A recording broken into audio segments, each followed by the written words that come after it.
So, tell me, Leon, this rock, it came to you kind of in an interesting way. It did. Fell from the sky. It did. So, meteorite at an undisclosed location here in Washington, north of Spokane, right? It landed in the pond below our barn on the 21st of December in 2009. I was out feeding the horses that morning. I looked down below and I saw that something had gone through the ice. When I went down and looked at the pond, uh, I realized something had really gone through the ice because the ice was like 8 inches thick. And I can show you a picture in this book that I just published. Tell us about the book, Leon. This is a book about the spirit of humanity, and it's about my experiences growing up. There's some stories in here about when I was a kid with my dad. There's stories in here about when I went to Brazil and some of the other things that I did with shamanism. So, a life of adventure. A life of adventure. All right. So, if somebody wanted to read a little bit about your life of adventure and learn a little bit about your meteorite, they could read this. They can read this. It's all kinds of experiences that I had through my 74 years of living. So, this is a picture of the meteorite in the book. And this is a picture of the pond. Tore through 8 inches of solid ice, guys. Blasted a huge hole in it. Look at that.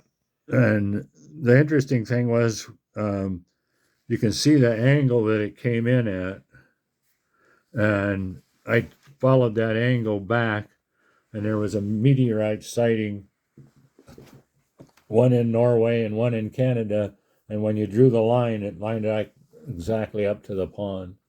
So that's when it happened. And you drained the pond, and this drained the pond when the went ice through the melted out. mud, and this was the only rock in the bottom of it. Right. And it was buried in the mud where the impact was. It's got kind of this really cool dark spot right here. Jared, what do you think of that? Yeah, I never really analyzed it one way or the other. I just took it for what it was and said, awesome. Well, what I read was most of these meteorites that time of year are covered with ice.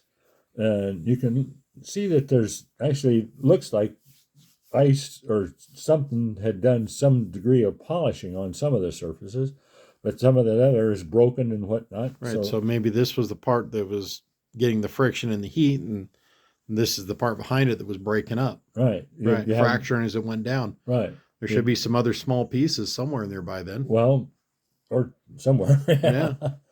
But so it's a non-metallic meteorite, which happens. Right.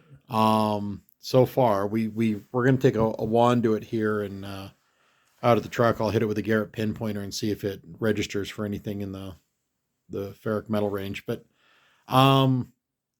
yeah, really cool meteorite. You don't get to see, I mean, a good sized one. And I mean, looking at that impact, if it had hit the pond, boy, it would have done some serious damage. I think the ice in the pond took the damage on that. Well, yeah, like I say, the ice was 8 inches thick. And so when you got down there, you go, holy crap, something really did go through the pond. Right. And you marked kind of the area where the impact was with a float. Yeah, put a float in the pond at the time. Okay. So again, Spirit of Humanity by Leon Sproul. And it's just been published. It's available wherever books are sale. Currently, it's print on demand or electronic download. And it's available everywhere. Okay. Well, thanks for sharing your rock with us, Leon. Boy, I just want to get a few shots here and angles for everybody. Right. And then I'm going to take a few still photos and we'll put those on there. There's some, I know the light's not the greatest, guys, but we'll get a little bit better shots when we go out to the vehicle in a minute. All right, bye.